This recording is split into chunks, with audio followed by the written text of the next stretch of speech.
Marc Fogel, an American schoolteacher and a former diplomat, was arrested in August 2021 at Moscow's main airport for carrying a small quantity of what he called medical marijuana prescribed for chronic pain. In 2022, he was sentenced to 14 years in a Russian penal colony designed for large-scale drug smuggling, a punishment widely regarded as disproportionate, particularly in contrast to the case of a WNBA player, Brittany Griner, who was arrested under similar circumstances but released in a prisoner exchange after just 10 months.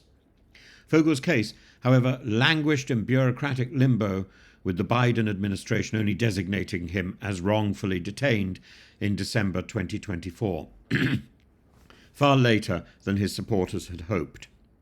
His sudden release today, following a secretive deal brokered by Donald Trump's special envoy Steve Witkoff, raises pressing questions. Was this a goodwill gesture from Russia, a sign of diplomatic maneuvering between Moscow and Washington, a calculated move by Vladimir Putin to engage directly with Trump, who has been vocal about his desire to end the war in Ukraine? Fogel's case never generated the same level of public attention as Griner's, partly due to the perception that he lacked political or celebrity significance. For years, his family criticized the bureaucratic inaction of the US government, particularly the Biden administration, which had excluded him from high-profile prisoner exchanges in 2022 and 2024. The Trump administration, however, has acted swiftly. Within weeks of taking office, Trump's advisors arranged for Witkoff to fly off to Moscow on a private jet and personally escort Fogel home. The lack of transparency around what was exchanged for his release adds intrigue. Was there a reciprocal concession, or did Russia act unilaterally as a show of good faith, as National Security Advisor Mike Waltz has suggested? There's no clear answer as to whether this marks a genuine thaw in US-Russian relations or a tactical move by the Kremlin. Some key considerations include Russia's interest in engaging with Trump, as Putin has openly praised Trump since his return to office, seeing him as a leader willing to engage in direct negotiations. By releasing Fogel, Russia may be signaling a willingness to discuss larger issues, particularly Ukraine, on terms more favorable to Moscow. Trump has repeatedly stated his intention of ending the Ukraine war within 24 hours, though his rhetoric has been ambiguous and has been extended, and his recent suggestion that Ukraine may be Russian someday has alarmed Kyiv, particularly as Vice President J.D. Vance prepares to meet with President Zelensky. Fogel's release, therefore, may be an overture to establishing a negotiating framework that includes some Russian demands. Historically, US-Russian prisoner exchanges have involved the release of figures with intelligence or military significance. Unlike previous high-profile swaps, such as Griner for Russian arms dealer Victor Bout, Fogel's release doesn't appear to have involved the exchange of a high-value Russian detainee, or at least not one that we're being told about.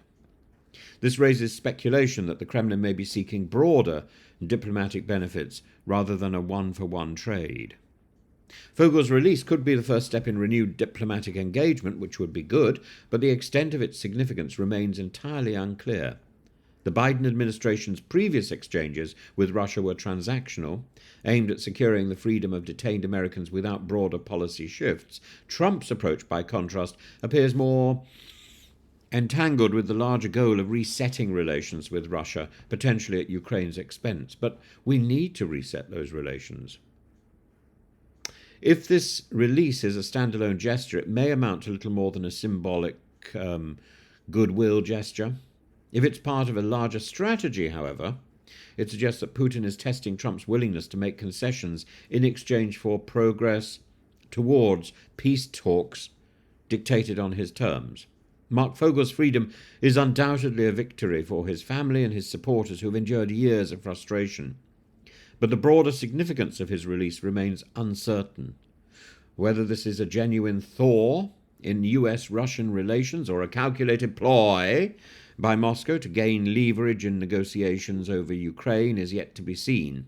What is clear is that Russia sees Trump as a willing leader who's prepared to engage on different terms than Biden was, and this release may be an opening gambit in a larger high-stakes diplomatic game. Only time will tell. We won't see immediately, but it may become obvious in a few weeks' time.